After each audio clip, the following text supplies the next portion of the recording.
ఈరోజు మాతృశ్రీ రేణుకా ఎల్లమ్మ తల్లి దేవాలయ ప్రాంగణంలో గిరిజన సంస్కృతి గిరిజన సాంప్రదాయం అనే అంశం పైన ఈ కార్యక్రమం ఏర్పాటు చేశారు. ఈ కార్యక్రమానికి గౌరవనీయులు శ్రీ వెలగపూడి ప్రకాశ్రావు గారు, వ్యవస్థాపక గ్లోబల్ హిందూ హెరిటేజ్ ఫౌండేషన్ వారు, గౌరవనీయులు శ్రీ కంబాల శ్రీనివాసరావు గారు, రామసేన వ్యవస్థాపకులు, గౌరవనీయులు బుక్కుల కాటంరెడ్డి గారు, వనవాసి కళ్యాణ ఆశ్రమం అల్లూరు జిల్లా, బచ్చల సుబ్బారెడ్డి గారు, వెంకటకృష్ణ గారు, ఇంకా వేదిక పెద్దలు, సభలో ఉన్నటువంటి 50 మంది గిరిజన సోదరి సోదరుల మీ అందరికీ తల వంచి హృదయపూర్వక అభినందనం. జై శ్రీరామ్, జై శ్రీరామ్, జై శ్రీరామ్. శ్రీరాముడికి సేవ చేసినటువంటి భక్తుడెవరు? హనుమంతుడు. అంటే వానరుడు. వానరుడు అవునా కాదా? వానరుడు. ఆ వానరుల నుంచే మనం నరులం వచ్చాము. నరులం అంటే మనుషులు. అయితే ఆ వానరులు అంటే కోతులు అంటాం మనం. ఇప్పుడు అవి ఏం తిన్నాడు అడవిలోను? నరులు. మనం ఆది మానవులము, ఆదివాసులం, అడవి బిడ్డలం. ఈ అడవి బిడ్డల జీవన విధానం అంతా వచ్చింది. రాజమండ్రి పట్టణం ఉంది, విజయవాడ పట్టణం ఉంది.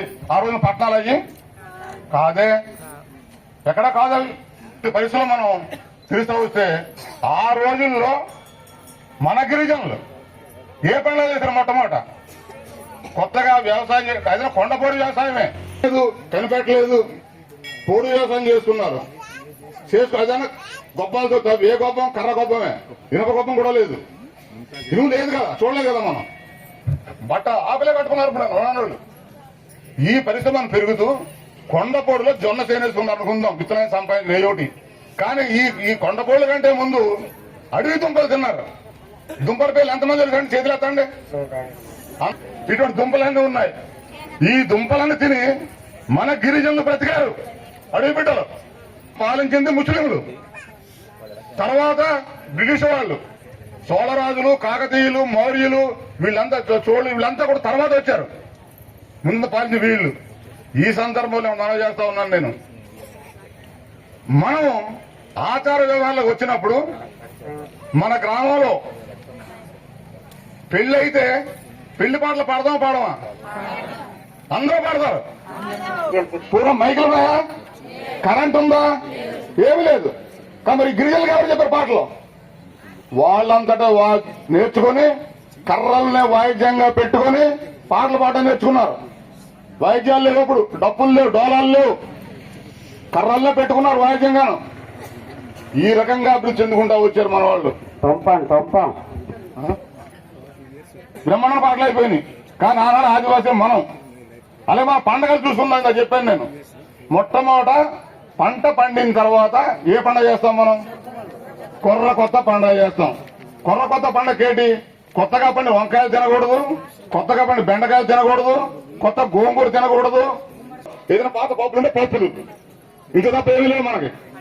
అప్పుడే కాదండి, ఇది మన ప్రాంతంలో అలవాటు. అదే గోదావరి ప్రాంతంలో అయితే దసరా కొత్త బుడ పండుగ చేస్తారు వాళ్ళు.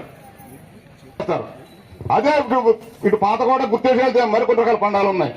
ఒక రోజుని ఈ చిక్కుడుకాయలు వేలబడిపోయినాయి, ముసురు తలపడినట్టు. చిక్కుడుకాయ కూరగాయలు రా అన్నాను. మరి ఇంకా పండు పోలేదండి అన్నారు. సంక్రాంతి వస్తున్న పండు. అదే పరిస్థితి. అంటే చిక్కుడుకాయ కొత్త వాళ్ళకు ఉన్నది, వాళ్ళ దారి పండు ఉన్నది. ఇలా కొత్త పండుగ మనం చేసుకుంటాం, దసరా కొత్త పండుగ చేసుకుంటాం. ముత్తాత వాళ్ళకి మగవాడికి అయితే తువాలు పంచే, ఆడ మనిషికి అయితే పెద్దలకి చీర జాకెట్ పెడతాం.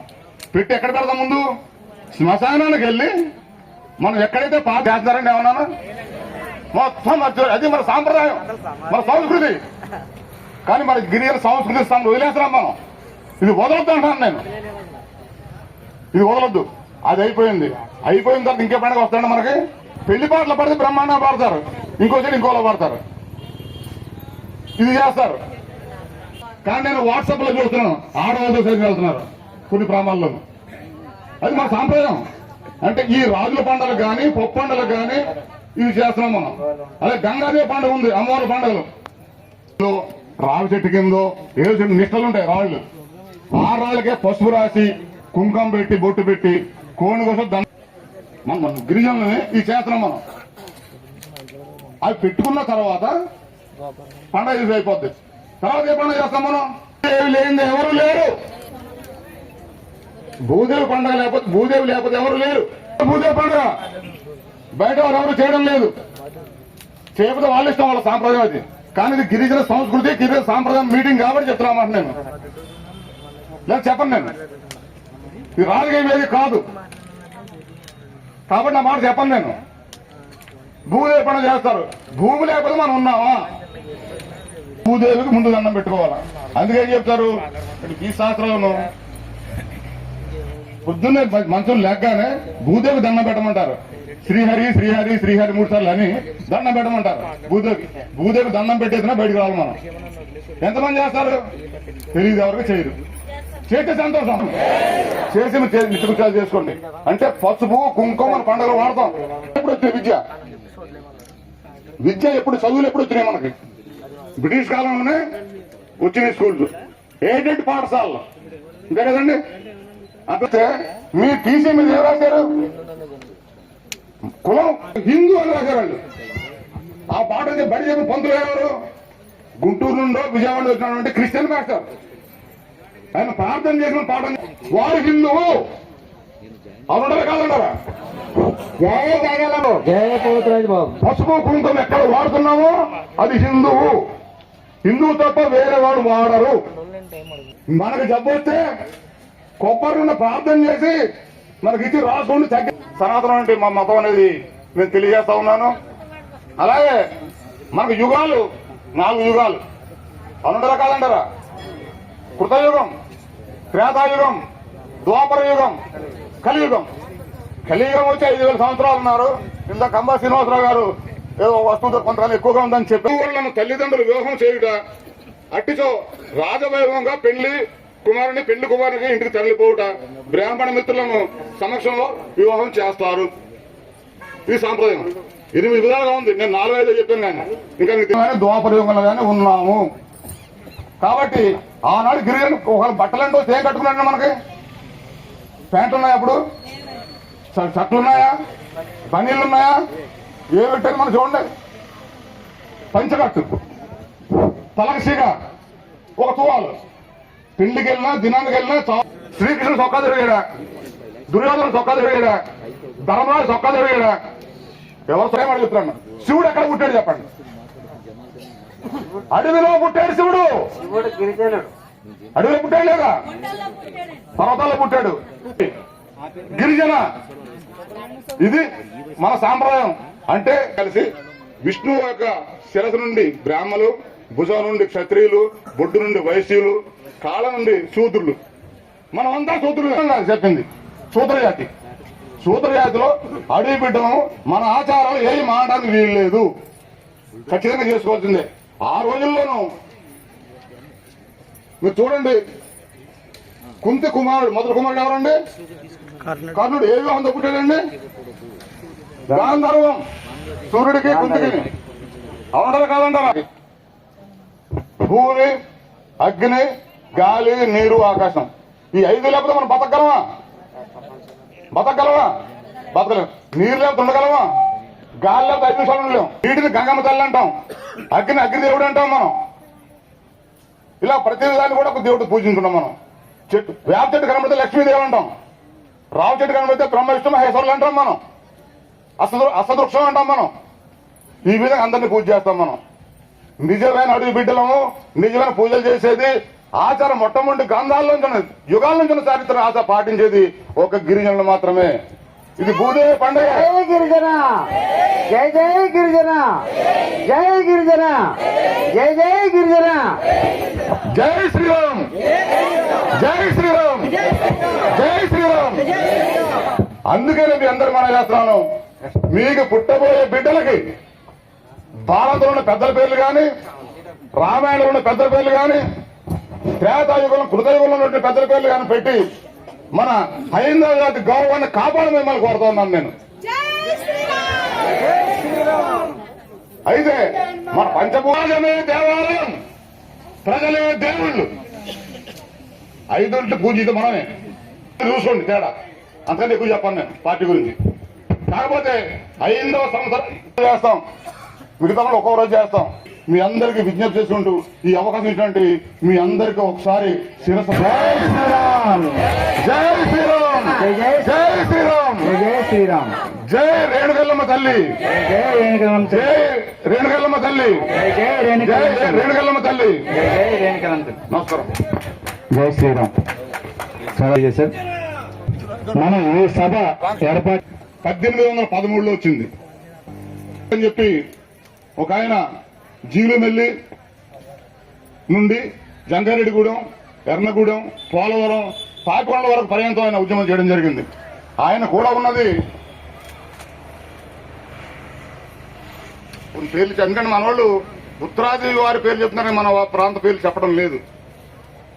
ఆయన కూడా ఉన్నది దుంగడి వీరారెడ్డి, పల్లారు రామయ్య, గుట్టుపాటి రామిరెడ్డి, కొర్ల వెంకటరెడ్డి, సుబ్బారెడ్డి, కొర్ల సీతారామయ్య, కొర్ల సింగిరెడ్డి, కొర్ల రాజారెడ్డి, వీరారెడ్డి, కోరుకొండ తమ్మిరెడ్డి, కొచ్చెల్లపేట రామభద్రం, పల్లాల రామయ్య, వీళ్ళంతా కూడా కోరుకొండ సుబ్బారెడ్డి గారి దాంట్లో ఉద్యమం చేశారు బ్రిటిష్ వాళ్ళ పైన. ఎందుకు చెప్తా ఆఖరిని చెప్తాను. దీని తర్వాత 1879 ద్వారబంధ్రాల చంద్రయ్య ప్రతిపాడుని స్థావరంగా ప్రతిపాడు దగ్గర బురదకోటను స్థావరంగా చేసుకుని బురదకోట నుండి మన రంప మన్యం అంతా కూడా తిరిగి రేకపల్లి వరకు ఉద్యమం చేశాడు. ఆయన రేకపల్లి ఉద్యమం చేస్తే ఆయన్ని బోదూరులో కాల్చి చంపారు. ఇది పరిస్థితి. ఆయన కూడా ఉన్నవాళ్ళు అంటే అది కూడా చెప్తాను. ఆయన కూడా సార్దార్ జంగమయ్య, పులికంటి సాంబయ్య, పల్లాల అంబులరెడ్డి, కారం తమ్మన్న ధర, పిట్టల భీముడు, తీగల ఎరకడు, గరిమెళ్ల మంగన్న, పూసర్ల బాలేసు, వీళ్ళంతా ఉద్యమాలు చేశారు. వీళ్ళే కాకుండా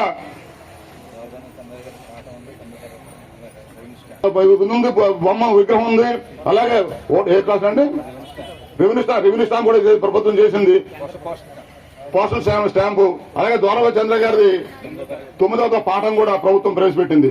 ద్వారబంధ చంద్ర గారి చరిత్రని భారత ప్రభుత్వం ఆమోదించింది. భారత ప్రభుత్వం ఆమోదించింది చెప్పాను. నా దగ్గర ఉద్యమం చేసిన పేర్లు మనం చెప్పుకుంటున్నాం, మనం పేర్లు మనం చెప్పుకోలేకపోతున్నాం. కారణం ఏంటి? అది వేరే పరిస్థితి. అలాగే 1857 ఆయన, 1879 ఈయన, 1922లో అరుణ సీతారామరాజు. అదైనా చింతపల్లి సరదా చూడటానికి వెళ్ళాడు. ఎవరితో వెళ్ళాడు ఆయన? కృష్ణాదేవిపేటలో చిటికెళ్ళ భద్రుడు అని ఒక ఆయన ఉంటే ఆయన సహాయం తీసుకుని ఆయన వెళ్ళడం జరిగింది. వీళ్ళు అక్కడ పరిస్థితి ఏంటంటే వీళ్ళు ముందు ఉద్యోగం చేసుకుంటే దానికే చేశారు. అటవీ శాఖ అధికారులు గిరిజన ప్రాంతాన్ని అభివృద్ధి చేయకుండా, పశువులు వెళ్లకుండా, అడవి నుంచి మన సామాన్ తెచ్చకుండా, చీపురు కానీ సీగా కానీ అటవీ పరిస్థితులు తెచ్చుకోకుండా అడ్డు పెడతా ఉండేవాళ్ళు వాళ్ళు. చివరికి ఆడబిడ్డల్ని మానభంగాలు కూడా సంఘటనలు కూడా ఉన్నాయి ఆ రోజున అక్కడ బ్రిటిష్ ప్రభుత్వంలో. అందుకని సీతారామరాజు గారు కానీ, దొరవ చంద్రయ్య గారు కానీ వీళ్ళందరూ ఉద్యమాలు చేశారు. ఈ సీతారామరాజు కూడా గాము గంటం దొర, గాము మల్లు దొర, వార లచ్చడు, కుల్ల తమ్మయ్య, వాడపల్లి గంగాజలం, మోస చిన్నప్ప, చెదల చిన్నయ్య, బుద్ధయ్య దొర వీళ్ళంతా ఉన్నారు. ఇంతమంది ఉద్యమాలు చేశారు. ఇందులో గిరిజనులు ఉన్నారు, గిరిజనులు కూడా ఉన్నారు. కానీ అందరూ చేశారు. కానీ మంపలో ఆయన కాలి చంపడం జరిగింది. మంపలో కాలి చంపితే ఆయన శవాన్ని ఎక్కడ దానపరిచారు? కృష్ణాదేవిపేటలో దానపరిచారు. కారణం ఏంటి? చంపిన వ్యక్తి సీతారామరాజు అవునా కాదని తేల్చుకోవడం కోసం ఈ చిటికల భద్రుడు కృష్ణదేవిపేటలో ఉంటే అక్కడ తీసుకెళ్లి శవాన్ని సుమారు 20 కిలోమీటర్ పైన ఉంటుంది అక్కడికి. అక్కడ తీసుకెళ్లి చిటికల భద్రుడు ఇది నిర్ధారించిన తర్వాత అప్పుడు కృష్ణదేవిపేటలో సమాధి చేశారు. అందరికి సీతారామరాజు సమాధి కృష్ణదేవిపేటలో ఉంది. కాబట్టి ఇంతమంది ఉద్యమకారులు మనకు ఉన్నారు మన ప్రాంతాన్ని. ఆనాడు బ్రిటిష్ వాళ్ళపైన ఉద్యమాలు చేశారు మన వాళ్ళు. ఈనాడు గిరిజన ప్రాంతం ఇంకా చాలా గ్రామాలకు రోడ్లు లేవు. నువ్వు ఎమ్మెల్యే చేసావు కదా, నువ్వేం చేసావంటే నేనంత కూడా చేసేయగలను. ఇక పాతకోట వరకు నేనేసిందే. పాతకోట చెక్ డ్యాం కూడా ఇదే ఓపెన్ చేశాను. తంగడి కూడా నేను వెళ్ళాను. తంగడి కోట అప్పుడున్నతో చేశాను. నేను బాగా 21 సంవత్సరాలు అవుతుంది. ఇంకా కొన్ని గ్రామాలు రోడ్లు వేయాల్సి ఉన్నాయి. మంచిని కల్పించాలి, ఇండ్లు కట్టాలి, సౌకర్యాలు చేయాలి గిరిజనుడికి. అప్పుడే నిజమైన స్వాతంత్రం మనకు వస్తుంది. ఆ నిజమైన స్వాతంత్రం కోసం మీ ప్రజాప్రతినిధులు నిలదీయండి, నేను నా ఉత్సాహకరణం చేస్తానని చెప్పి ఈ సమావేశపూర్వక హామీ ఇస్తూ మరొకసారి మీ అందరికీ హృదయపూర్వక నమస్కారాలు. జై శ్రీరామ్. జై గిరిజన మన వీరులకు జై శ్రీరామ్. జై శ్రీరామ్. జై శ్రీరామ్. జై